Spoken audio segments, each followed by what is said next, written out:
Black Ops 6 has been out for just over a week, but is the game good? The Houston Spartans have you covered as we give you our honest feedback of the game and go over the 3 main modes of campaign, multiplayer, and zombies. Let us know if you agree, disagree, or have your own thoughts down in the comments. We are currently in a double XP weekend for rank and weapon with the original Nuketown back, so be sure to get in some games to level up, prestige, rank up your weapons, and all of that ahead of the BO6 integration into Warzone coming with Season 1 on November 14th. But let's dive in, starting with the campaign. Yo, what's going on, Spartan fam? Today I'm going to be giving you my review of the Call of Duty Black Ops 6 campaign.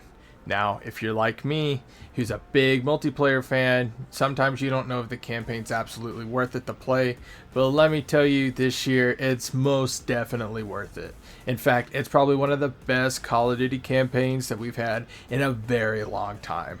Now, if you're a big multiplayer guy, the campaign's definitely going to be worth it just because of the unlocks that you can get. You're going to be getting a bunch of blueprints. You're going to get calling cards. There's a bunch of secret ones that the creators haven't even told us how to get yet. You just got to play the campaign and find out.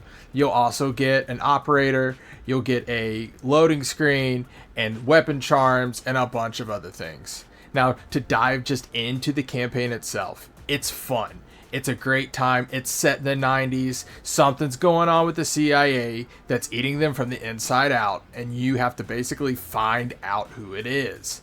Now, a great thing too is just the different layouts of the map. Sometimes you're undercover, you're going into a government type of party, and you're trying to figure out how to get with your contact.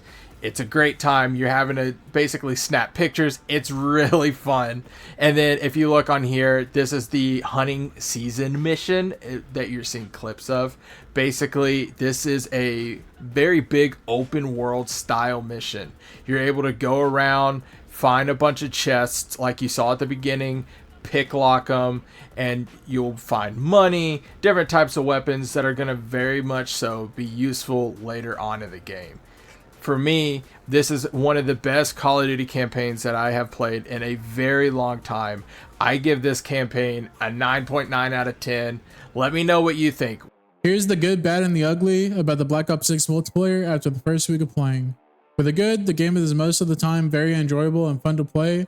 The weapon balancing is the best it's been in a long time, even though there are a few dominant options like the XM4 and the Jackal. Each weapon competes well against each other, and nothing is too overpowered. Treyarch has also brought back the classic prestige system that has been missing ever since Black Ops 4 came out in 2018, 6 years ago. Having classic prestige back in a Call of Duty game gives meaning to play and achieve the highest level without having to wait for season updates every 2 months. It puts that old meaning of a true grind back into the game we have always loved. That brings me to my next point, mastery camos and calling cards. Dark matter looks absolutely beautiful in this game, and Treyarch has also brought back Dark Ops calling cards that are hidden challenges to be revealed when completed. Now for the bad. I wasn't going to be too harsh on this, but the maps. There are only a handful of maps that flow well and play decent. Most maps are too small and have horrific spawn systems. This just leads to matches being very one-dimensional and one-sided, and it's really not a fair fight for each side. Other than the few maps that are infuriating to play on, the game is the best it's been in the last 6 years. Did I forget about the ugly? Oh, the baseball bat. Yeah, let's go ahead and pretend like that never existed, which is what should have happened to begin with. By camo grinders, you'll understand. This has been my first impression on the Black Ops 6 multiplayer after week 1. Remember, never retreat, never surrender. I'll see you on the battlefield. Later. So now switching over to zombies, the big thing we all wanted was round-based to come back, and we got it within Black Ops 6. There are 2 brand new maps of Terminus and Liberty Falls that each have their own main story quest and all the hidden secrets, side Easter eggs that so many in the zombies community love. We also have a 3rd map that is coming mid-season with Season 1, so probably early to mid-December.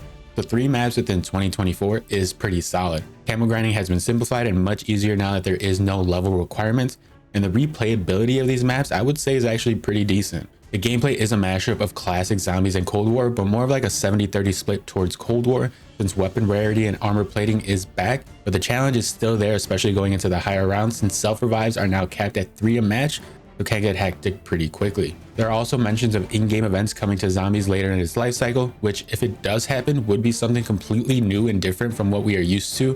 The overall zombies in its current state, I would say is about a 7-ish, but there are quite a couple of things that have been mentioned or promised, so if the maps and post-launch support is there to keep people coming back outside of just camo grinding, it could be a really good year for zombies. Thanks so much for watching, guys. Make sure you like, comment, subscribe, and hit that bell button so you can get notified for whenever we post new videos. If you're interested in joining the Houston Spartans, make sure you hit that Discord link below and join up with us in the Discord.